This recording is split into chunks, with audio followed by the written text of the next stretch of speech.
The moment Prince Akeem left the grand life of Zamunda for the streets of Queens remains a beloved memory for countless fans of Coming to America.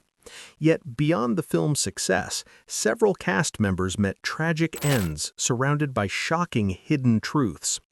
This tribute examines the lives of those we have lost, celebrating their cinematic contributions and the lasting impact they made. Please remember to like and subscribe as we begin. James Earl Jones as King Jaffy Joffer. James Earl Jones was born on January 17, 1931 in Mississippi. When he was 58, he played King Jaffy Joffer in the 1988 comedy Coming to America. He was the revered monarch of Zamunda, a figure both regal and warm, and a global cultural icon thanks to his unmistakably deep, resonant voice. But behind the glory was a life filled with dark chapters. He was abandoned by his parents as a child and grew up in silence due to a severe stutter. His childhood in Michigan, where he lived with his grandparents, was marked by shame, racial discrimination, and utter loneliness. It wasn't until a high school teacher discovered his talent for literature and his powerful reading voice that James slowly reclaimed his ability to speak, quite literally. The voice that once kept him silent in childhood became the key to his greatness.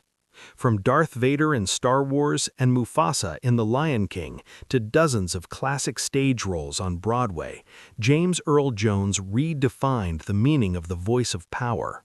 But his personal life was far from smooth. His first marriage ended quietly, and his second wife, actress Cecilia Hart, died of cancer in 2016. Jones lived quietly in his final years, battling type 2 diabetes and respiratory complications, though he rarely spoke about them publicly. On September 9, 2024, James Earl Jones died peacefully at his home in Pawling, New York. He was 93. He passed surrounded by family. Vice President Kamala Harris called him a man who advanced America through the arts. At the time of his death, James Earl Jones had an estimated net worth of $40 million, a worthy reward for over 60 years of dedication to his craft. John Amos as Cleo McDowell. John Allen Amos, Jr. was born on December 27, 1939, in Newark, New Jersey. When he was 48, he played Cleo McDowell in the 1988 comedy Coming to America, the ambitious fast food restaurant owner trying to push McDowell's ahead of McDonald's.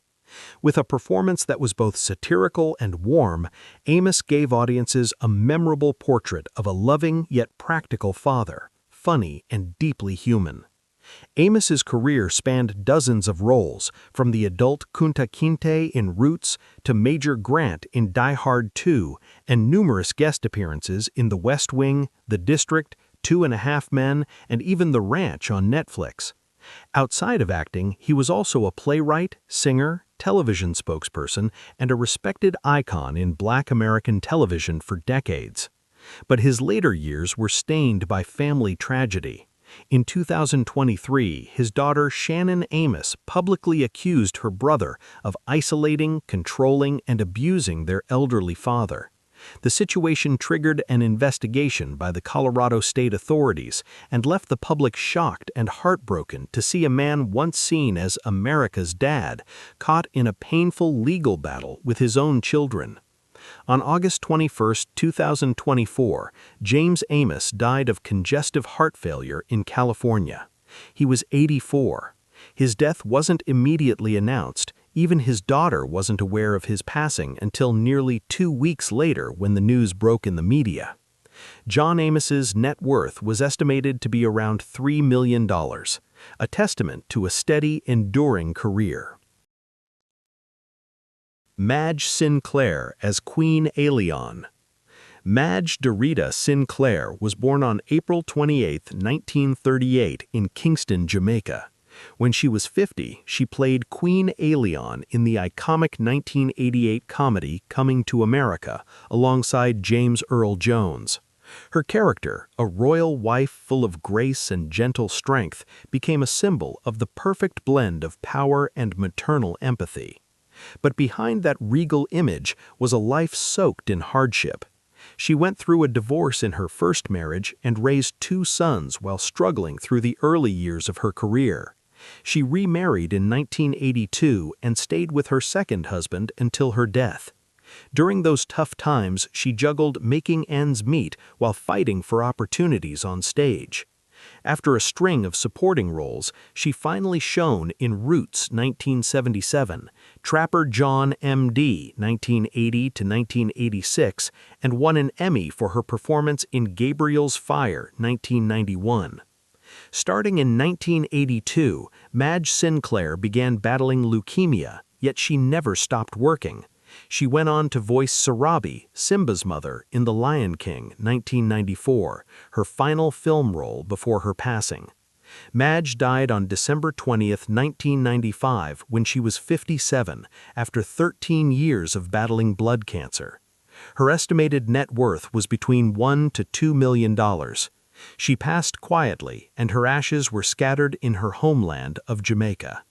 In 2000, the Jamaican government posthumously awarded her the Order of Distinction, Commander Class, in recognition of her outstanding contributions to the performing arts.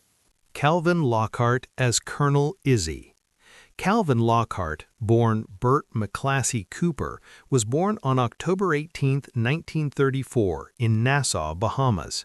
In 1988, when he was 54, he appeared in Coming to America as Colonel Izzy, a fiercely ambitious father determined to arrange a political marriage for his daughter to connect with Zamunda's royal family. Lockhart created an incredibly memorable supporting character that left a lasting impression on audiences. To land that role, Calvin Lockhart had to leave the Bahamas for New York when he was just 18, chasing his dream of becoming an actor. With no money and no backing, he worked as a taxi driver and opened a carpentry workshop in Queens to support himself while auditioning for the smallest roles. But Hollywood in the 1960s wasn't welcoming to black actors. Lockhart had to head to Italy, West Germany, and then the UK to find opportunities. It was in Europe that he finally found the stepping stone that led him back to the U.S. with major roles in Cotton Comes to Harlem, 1970, and Let's Do It Again, 1975. In his personal life, he went through 3 marriages and had 2 sons. His final wife, Jennifer Miles, became his bride in 2006, just 1 year before his passing. It was his son, Julian, who walked his mother down the aisle in that belated but deeply emotional wedding ceremony. On March 29, 2007, Calvin Lockhart died in Nassau due to complications from a stroke. He was 72. His sudden death shocked fans. Just months earlier, he had appeared in his final film, Rain, which was shot in his native Bahamas. At the time of his death, Calvin Lockhart's net worth was estimated at around $1 million, a modest figure compared to the talent and dedication he had poured into his work. Louie Anderson as Maurice. Louie Perry Anderson was born on March 24, 1953, in St. Paul, Minnesota. In 1988, when he was 35, he appeared in Coming to America as Maurice, the cheerful fast food worker with big dreams of moving up to manager. Louie brought a unique energy, funny, friendly, and full of sincerity. But behind the laughs was a life filled with quiet pain. Louie was the 10th child in a family of 16, 5 of whom died at birth. He grew up in poverty with an alcoholic and abusive father. That chaotic childhood helped shape his multifaceted career as host of Family Feud, creator of the animated series Life with Louie, and especially for his Emmy-winning role as Christine in Baskets in 2016. Even at his peak, Louie carried private scars. He once faced an extortion scandal in the 1990s when someone threatened to expose private, sensitive details about his personal life. To protect his wholesome image as a family entertainer, he paid over $100,000 in hush money before involving the FBI. The incident ended in a high-speed chase and prison time for the blackmailer, but Louie never truly escaped the fear it left behind.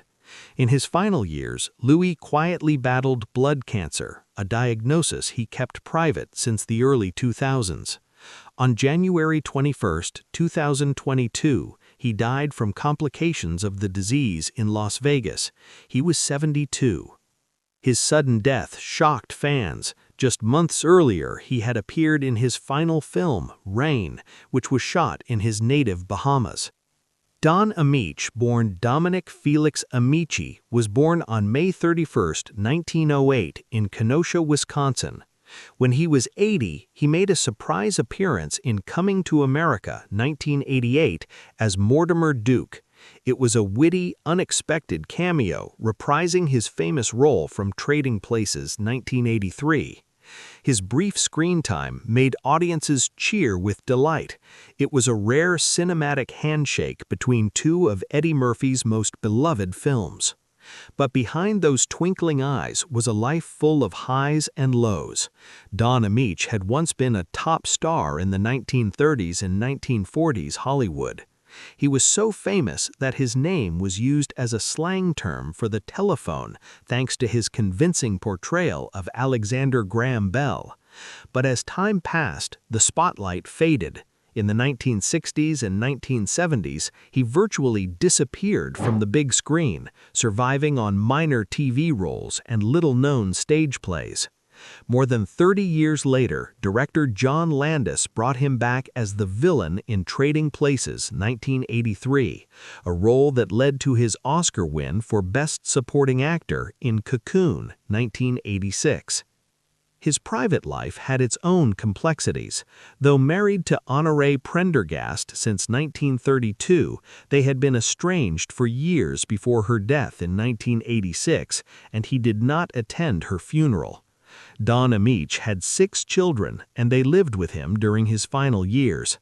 On December 6, 1993, Don Amici died at the age of 83 at his son's home in Scottsdale, Arizona, from prostate cancer. At the time of his death, Don Amici's net worth was estimated at $10 million, largely built from his decades-long Vegas residency and entertainment royalties. Ellen Hawley as New York citizen. Ellen Virginia Hawley was born on January 16, 1931, in New York City. When she was 54, she appeared in the hit comedy Coming to America, 1988, as a New York citizen, bringing sharp wit, charm, and a distinctive presence to the bustling city scene. But behind that brief cameo was a radiant and conflicted journey of a black woman who dared to break every barrier to assert herself. Ellen Hawley was the first black actress to star in a daytime television drama in the U.S., playing Carla Gray in One Life to Live in 1968. In the show, when Carla kissed a white doctor on screen, ABC's switchboard was flooded with complaints from viewers who thought they were witnessing a racial scandal. Then came the twist. Carla was black, and so was Ellen Hawley. Yet success didn't erase the hardships she endured. Ellen Hawley never married, had no children, and suffered psychological trauma when she was removed from the very role that made her famous in 1985. In her memoir, she described being dismissed by the new producers as a cold, cutting wound that never fully healed. In her later years, Hawley stepped away from the spotlight, becoming a librarian in New York, living quietly, reading and writing. On December 6, 2023, Ellen Hawley passed away at Calvary Hospital in the Bronx. She was 92. Arsenio Hall as Semmi. Arsenio Hall was born on February 12, 1956, in Cleveland, Ohio. In 1988, when he was 32, he became a part of cinematic legend by playing Semmi, the loyal yet hilariously mischievous companion to Prince Akeem in Coming to America. Hall's charm and comedic timing made Semmi unforgettable. But Arsenio Hall's life took a heartbreaking turn. After the Arsenio Hall show, his self-titled talk show, was canceled in 1994, Hall all but vanished from the entertainment world. Once greeted with thunderous "woof, woof, woof" chants from fans, he abruptly retreated from public life despite being hailed as the voice of young Black America on late-night TV. By his own account, Hall chose to step back to raise his only son, born in 1998, after years of media pressure, industry competition, and the isolating effects of fame. For years, rumors swirled: drug addiction, being blacklisted for hosting controversial guests, including LGBTQ voices and outspoken Black artists discussing HIV/AIDS in the community. Ultimately, Hall made a surprise comeback in 2012, winning The Celebrity Apprentice and securing $250,000 for the Magic Johnson Foundation, a charity close to his heart ever since his friend Magic Johnson publicly revealed his HIV status. In 2021, Hall returned to the big screen alongside Eddie Murphy in Coming to America, once again bringing Semi to life with infectious humor. Shari Headley as Lisa McDowell. Shari Headley was born on July 15, 1964, in Queens, New York. When she was 24, director John Landis cast her as Lisa McDowell in Coming to America, a surprising yet deliberate choice. He wanted a fresh face, untouched by fame or media expectations. And Headley did what few expected. She became the woman a prince gave up his crown for. The film's success made Headley a star.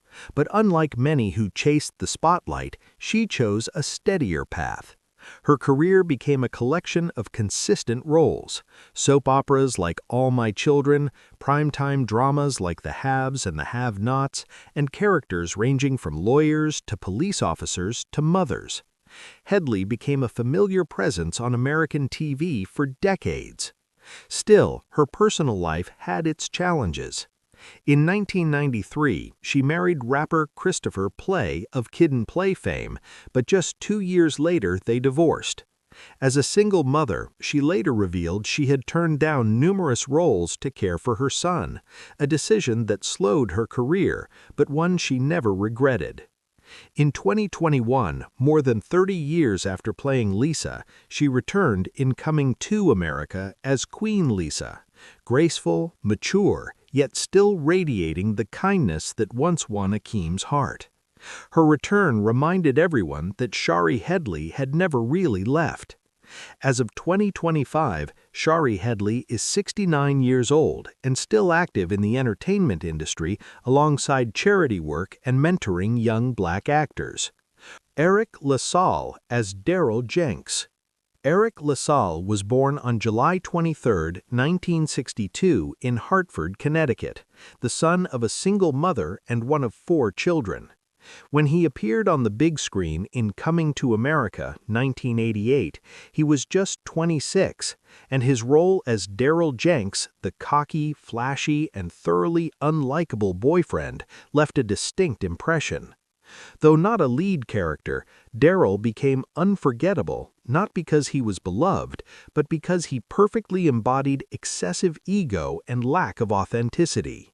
With hair held in place by gallons of hairspray, LaSalle delivered a performance that captured the kind of boyfriend every smart woman should steer clear of. But beneath that comedic shell was an actor who had struggled for years in the business before landing the role of Daryl. He toiled in minor parts, off-Broadway plays, and forgettable TV episodes. At one point, he nearly gave up on acting, feeling boxed in as the typical Black actor with no room to explore depth. His breakthrough came when he was cast as Dr. Peter Benton in ER, the global hit medical drama. From 1994 to 2002, he became a fixture on the show, portraying a skilled, assertive surgeon with a complex inner world. The role earned him 3 NAACP Image Awards and turned LaSalle into a rare symbol of Black intellect and nuance on television at a time when most Black actors were relegated to shallow supporting roles. But LaSalle's career didn't stop at acting. He moved into directing and producing, contributing to episodes of Law & Order SVU, CSI NY, and Chicago PD. He also became a published author with a novel titled Laws of Depravity, showcasing his wide-ranging talent and ambition beyond the stage lights. Although largely scandal-free, LaSalle didn't avoid hardship altogether. He once spoke about a 2000 car accident, a minor collision, but enough to remind him of how fragile fame could be. Fortunately, he was unharmed and quickly returned to work.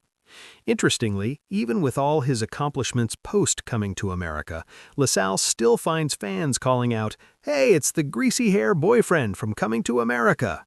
As of 2025, Eric LaSalle is 63 years old. He continues to direct and produce for television and rarely steps in front of the camera, a deliberate choice. With an estimated net worth of $25 million, LaSalle may not be a loud star, but he is a respected one, a creative force behind many successful shows, and a quiet yet steady artist. Vanessa Bell Calloway as Imani Izzy. Vanessa Bell Calloway was born on March 20, 1957, in Cleveland, Ohio.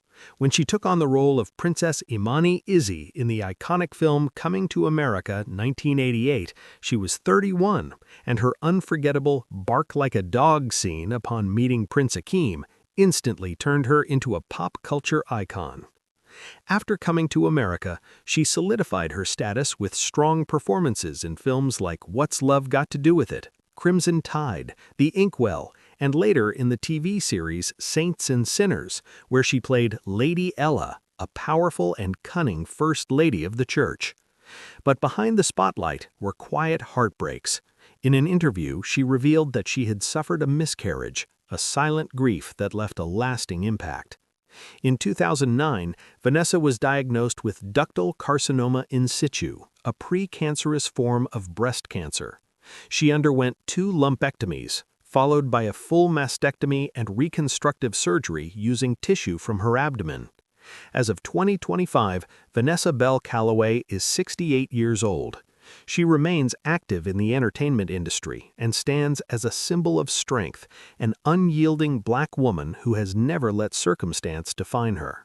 With an estimated net worth of $6 million, Calloway is one of the most enduring and soulful presences in Hollywood.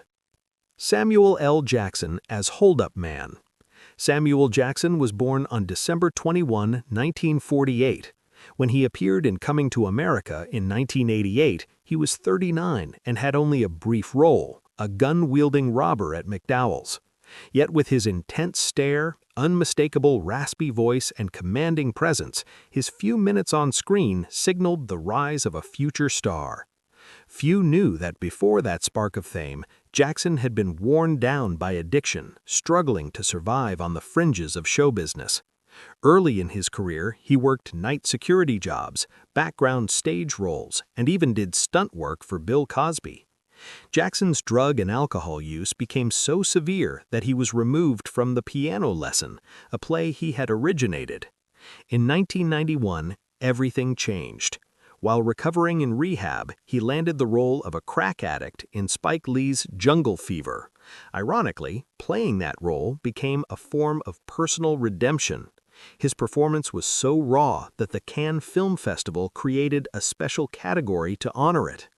From that moment, Samuel L. Jackson skyrocketed. His role as Jules in Pulp Fiction earned him an Oscar nomination and became a cinema classic. His monologues, like the famous Ezekiel 25:17, are etched into film history. He went on to define characters like Jedi Master Mace Windu in Star Wars, Nick Fury in the Marvel Universe, and Frozen in The Incredibles. With over 150 films, Jackson's movies have grossed more than $27 billion worldwide, making him the highest-grossing actor in movie history. But behind the success is a man once suspended from college for kidnapping a board of trustees, and once warned by the FBI that he'd be dead within a year if he didn't leave a militant group. He is a man who faced life and death and chose to come back stronger, cleaner, and unstoppable.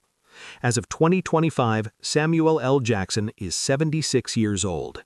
He's still going strong, starring in the series Secret Invasion and returning to Broadway in The Piano Lesson, the play that once changed his life. With an estimated net worth of $250 million, Jackson is an icon for millions, especially those who have fallen and fought their way back up. The journey from Zamboanga to Queens in Coming to America remains one of cinema's most beloved memories. But the tragedies and secrets of its cast have made that story even more haunting. Their legacies live on in every laugh and every tear the film evokes. Which moment from the movie stayed with you the most? And which star do you remember most fondly? Let us know in the comments. Like and share to celebrate their stories.